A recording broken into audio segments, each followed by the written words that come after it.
7. Huwag paglaruan ang chopsticks. At speaking of chopsticks, sa Japan may ilang bagay na hindi mo pwedeng gawin sa chopsticks mo.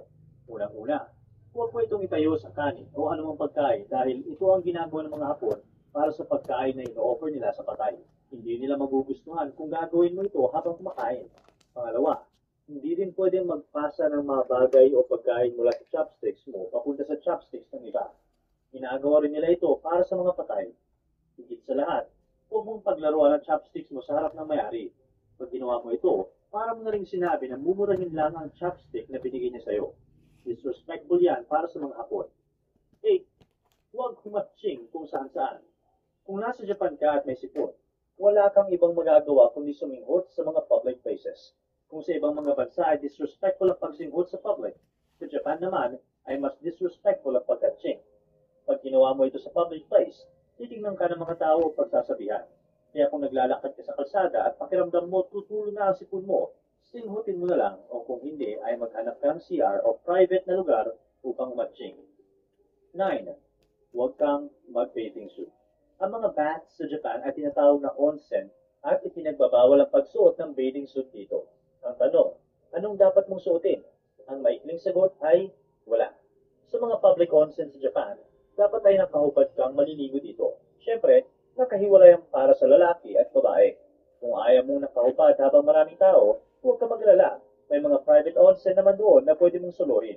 May piling mga onsen rin na pwede mag-bathing suit kung turista ka, pero napaka-kaunti na lang isa. Maraming mga bagay na siguradong gusto mong gawin. Gaya ng pag-explore ng mga makasaysayang templo o pag-try ng ilang mga pwede mong gawin na dapat mong alam doon. Alam mo rin dapat sa Japan kung ano ang mga hindi mo dapat gawin. Tara, pag-usapan natin. 1. Hindi pwedeng mag-picture kung saan-saan. Kung nasa ibang bansa ka, hindi mo talaga may iwasan na kumuha ng litrato sa mga bagong sites ng litrato na nakikita mo sa Japan. Pero kung nasa Japan lugar na hindi ka pwede mag-picture, ipinagbabawal ang pagkuha ng litrato sa loob ng ilang museum o galleries sa Japan. At ito ay dahil mga malls sa cafe ay hindi ka pwede mag-picture, pwedeng kumuha ng ibang mga tao sa mga libro o magazines doon. Sa Japan, sa atin ay mahilig magpaalam ng mga order natin sa mga nagagaito ng pagkain, pero gusto mo ito kunan ng litrato. Kaya kung nasa Japan ka at gusto mong mag-picture, magtanong-tanong ka muna sa mga local sa atin na nag-cellphone kapag nagkabiyahe. Lalo na maingay sa transport at wala kang makausap transport sa Japan. Pero pwede ka maglaro sa makipag-usap sa televideo o mag-chat sa pwede ito sa ibang mga bansa. Bad manners ito para sa mga Hapon. Kita ka nila may kausap ay cellphone ito sa mga tao gustong magpahinga sa nila na wala kang respeto sa kanilang peace. Ito mangyayari sa Japan. Kung mas marami ang tao sa train, sa mga naghihiwalay sa labas at sa loob ng bahay, ay ang suot ng tsinelas o sapatos madaling salita pumasok ay pwedeng suotin na nagsasabi na nire-respeto mo ang may-ari ng bahay. Marami sa kanila ang hindi nagsusuot ng tsinelas sa loob ng kanilang sariling bahay. Kaya kung ipapasok mo sa loob ang sinuot mo sa labas, posible itong magdala ng dumi sa sahig, maglakad habang pwedeng tapakan ng mga Hapon. May ilang syudad sa Japan na hindi ito pwede. Sa mga syudad ng Kyoto at Kamakura, ipinagbabawal ng local government ang naglalakad habang kumakain. Ito ay dahil sa maraming mga Hapon ang nagrereklamo na namamantsahan ang kanilang suot mula sa pagkain ng mga ibang taong naglalakad. Siyempre, bawal rin ito upang mapanatili ang turista na itatapos na lang ito sa kalsada. Sa Japan, makakasira ito sa scenery at kawawa mga local na tagatang Hapon upang pagsatunayan kung kumakain ka at huwag magtira ng pagkain. At kung pagkain ay tinuturing na bad manners ang pag-iwan ng leftovers sa mga kainan. Disrespectful ito para sa mga taong naghanda ng pagkain sa iyo at iisipin nila na nagsasayang ka ng masarap na pagkain. Alam ko ang gusto mong itanong, paano kung i-bring home mo na lang? Ayon sa mga reports, may ilang mga restaurants na pwede mong i-take home ang iyong tira, pero kailangan mo pang magpaalam para dito at hindi mo pwedeng istorbohin ng staff sa pag-bring home.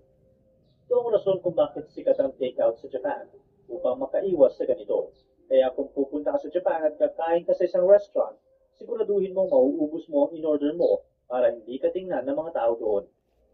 6. Huwag gamitin ang personal chopsticks mo. Mas masayang kumain pag may mga kasama ka, lalo na pag nag-share kayo ng pagkain. Sa Japan, kapag naghahati kayo ng pagkain, kailangan ay maingat sa pagkuha dito. Makikita dahil sa serve ng platter sa personal chopsticks. Ibig sabihin, kapag kukuha ka sa platter, Kailangan mong gamitin ang extra chopsticks at hindi ang chopsticks na ginagamit mo at nilalagay mo sa isip. Upang kumuha ng shirt, tinuturing na bad manners sa Japan ka at gusto mong kumuha sa platter. Ibaba mo muna yung personal chopsticks mo at gamitin mo yung extra. 7. Itong itayo sa laruan ang anumang pagkain dahil ito ang ginagawa ng mga chopsticks para sa pagkain na ino-offer nila sa patay. Hindi nila magugustuhan kung gagawin mo ito habang kumakain. Pangalawa, hindi rin pwedeng magpasa ng mga bagay o pagkain mula sa chopsticks mo papunta sa chopsticks ng iba. Ginagawa rin nila ito para sa mga patay. Higit sa lahat, huwag mong paglaruan ang chopsticks mo sa harap ng may-ari. Pag ginawa mo ito, para mo na rin sinabi na mumurahin lang ang chopstick na binigay niya sa'yo. Disrespectful yan para sa mga Hapon. 8. Huwag humatching kung saan-saan. Kung nasa Japan ka at may sipon, wala kang ibang magagawa kundi suminghot sa mga public places. Sa Japan naman, sa ibang mga bansa, disrespectful ang pagsinghot sa public. Pag ginawa mo ito sa isa sa mga pinakamagandang bansa na pwede mong bisitahin. At kung makapunta ka doon, kailangan alam mo kung anong mga bagay ang dapat mong gawin at mga hindi mo pwedeng gawin bilang pagrespeto sa mga Hapon at sa kanilang kultura.